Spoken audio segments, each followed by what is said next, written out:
It started like any other Halloween in Maple Ridge. Kids in cheap superhero capes, teenagers double-fisting energy drinks and fake blood, porch lights flickering on as dusk settled. I'd just turned 32, lived alone since the divorce, and honestly, I was looking forward to a quiet night with a bowl of store-brand candy and whatever horror movie was streaming for free. But then, he showed up. Around 8:15 p.m., I heard the knock. 3 slow, deliberate raps.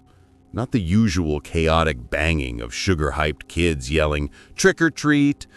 This was measured, controlled. I opened the door expecting some elaborate homemade costume, maybe a parent holding a toddler's hand. Instead, there was just him. Tall, lean, wearing a rubber Halloween mask, the kind you buy at Party City for $9.99. Pale skin, hollow eyes, stitched mouth. Classic creepy doll aesthetic. Nothing special. But something about the way he stood, perfectly still, shoulders squared, hands clasped in front of him, made my stomach tighten. He said, "Trick or treat." His voice was muffled by the mask, but calm. Too calm. I forced a smile, reached into my bowl, and dropped a couple of fun-sized Snickers into the plastic pumpkin he held out. "Happy Halloween," I said, already stepping back. He didn't move. I waited. He just stared. Or at least, I assumed he was staring. Those black eye holes gave nothing away. "You good?" I asked, trying to sound casual. No answer. Just silence. The street behind him was empty. No parents, no friends, no other trick-or-treaters. Even the crickets had gone quiet. I started to close the door. That's when he spoke again. "You don't recognize me, do you?" My hand froze on the doorknob. "Should I?" He tilted his head slightly. "We used to work together at the call center 2 years ago." I had worked at a call center briefly before switching careers, but I didn't remember him. Not at all. "I'm sorry," I said carefully. "Halloween's busy, maybe another time." He didn't react, just kept standing there, motionless, like a mannequin in a department store window. Then, slowly, he raised his hands to the sides of the mask. "I just wanted to show you my face. I've been practicing." He tugged at the edges, but the mask didn't come off. He pulled harder. His fingers dug into the rubber, knuckles whitening. Still nothing. It was like the mask had fused to his skin. "Damn it," he muttered. Then louder, "It won't come off." I took a step back. Do you need help?" "No," he snapped, then instantly softened his tone. "No, I'm fine. Just stuck." He tried again, yanking violently at the sides.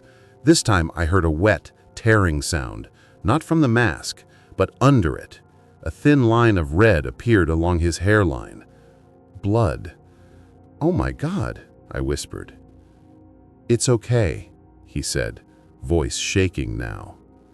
It's been on too long." "How long is too long?" I asked, already reaching for my phone. "Since this morning," he said.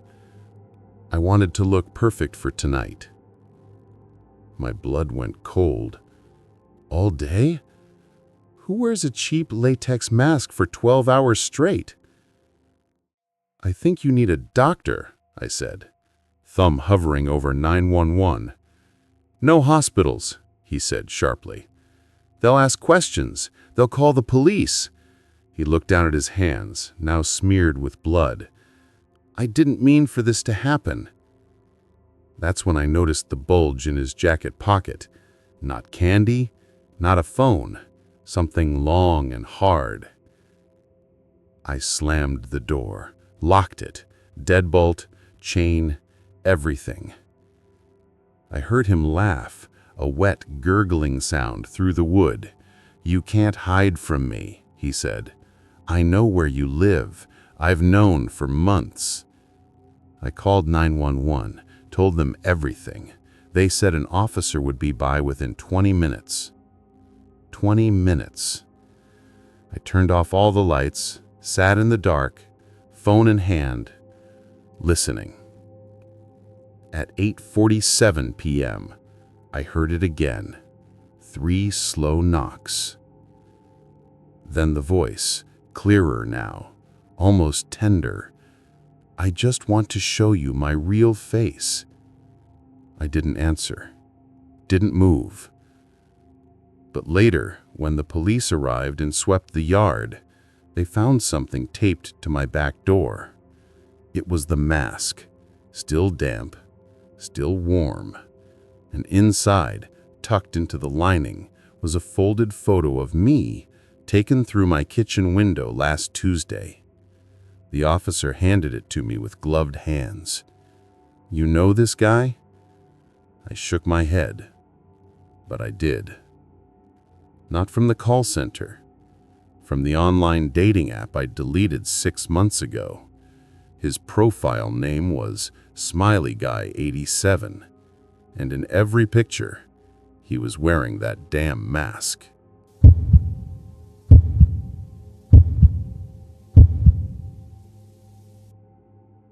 My name's Danny Ruiz. I'm 32, work nights at a print shop in Portland, and yeah, I still hand out full-size candy bars on Halloween.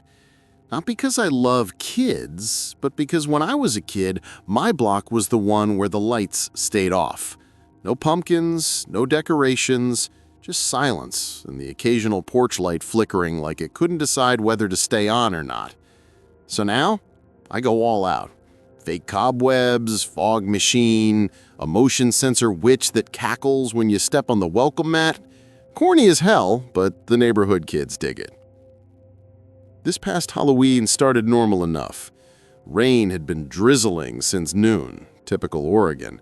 But by dusk, it let up just enough for trick-or-treaters to swarm the streets. I had already gone through 2 bowls of candy by 7:30. My neighbor, Mrs. Kowalski, kept waving from her porch, dressed like a zombie librarian, which honestly suited her. Then, around 8:15, the streetlights dimmed. Not like a power flicker, more like someone slowly turned a dial. I figured it was just the damp messing with the grid. But that's when he showed up. Kid couldn't have been older than 10. Wore a rubber mask, old school, the kind with the stretched grin and hollow eyes. Not store-bought, looked handmade, like something you'd find in a thrift store bin. His costume was just a black hoodie and jeans, soaked through at the knees. No pillowcase, no bucket. Just stood there at the edge of my walkway, not moving. I crouched down, holding out a Snickers. "Hey there, buddy. You okay?" He didn't answer, didn't even tilt his head, just stared through those empty eye holes. I glanced down the street, empty. All the other houses had their lights on, music playing, parents chatting in clusters, but no one was near this kid. No adult hovering nearby like they usually do. "You lost?" I asked, voice softer now. Still nothing. Then slowly he raised one hand, not for candy, just pointed at my front door. A chill ran up my neck that had nothing to do with the damp air. You want to come in?" I said, half joking, half terrified, "'cause I don't really—" He dropped his hand, took one step forward, then another, not walking, gliding almost, like his feet weren't quite touching the ground. The witch on my mat didn't cackle, the motion sensor didn't trigger the fog machine. That's when I noticed his shoes were dry, completely dry, while everything else, my porch, the grass, my own jacket, was slick with rain. My pulse kicked into high gear. "Okay, pal," I said, backing toward the door. "I think you should—" He stopped, head tilted slightly. Then, in a voice that sounded like it came from underwater, he whispered, "You forgot to turn off the lights." "What?" He said, "Last year, you left them on past 9. I froze, because I had. Last Halloween, I'd stayed up late cleaning up candy wrappers and deflating balloons, left the porch light and the jack-o'-lanterns burning until almost midnight. Mrs. Kowalski had even teased me about it the next day. But how would he know that? Before I could ask, he turned and walked away, back toward the dark end of the street where the streetlights hadn't come back on. I watched him go, heart hammering. He never looked back, never splashed in the puddles, just vanished into the gloom like he'd never been there. I slammed the door, locked it, peered through the blinds. Nothing. Street was quiet again. A few stragglers laughed down the block. Music thumped from a house 2 doors down.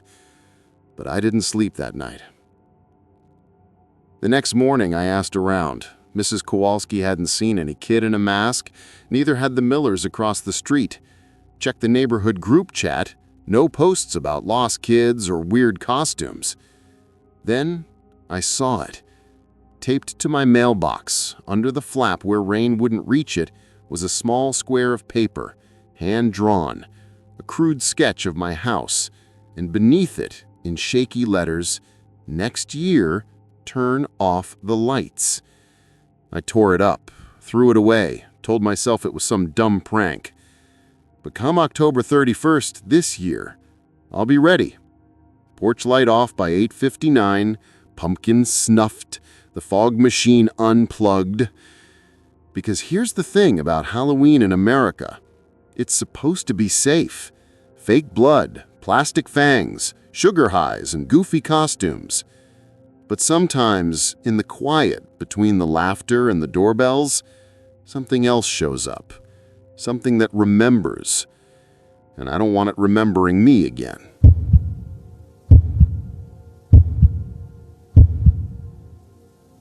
It started with the candy. Not the cheap, chalky stuff you hand out the kids who barely knock before sprinting off into the dark, but the good kind. The kind wrapped in foil, shaped like pumpkins or bats, the kind you buy when you actually care. I found it on my porch the morning of October 31st, sitting right in the center of the welcome mat, like it belonged there. No wrapper, no note, just a single, perfect chocolate bat with tiny red eyes made of gel. I live in a quiet suburb outside Chicago. Tree-lined streets, porch lights timed to dusk, neighbors who wave but never linger. Halloween here is tame. A few dozen kids in store-bought costumes, parents hovering like nervous sentinels, maybe a fog machine on someone's lawn. Nothing scary, nothing real. But that candy, it didn't feel right. I tossed it in the trash, thought maybe a neighbor's kid had dropped it, no big deal. Then, at 6:47 p.m., the doorbell rang.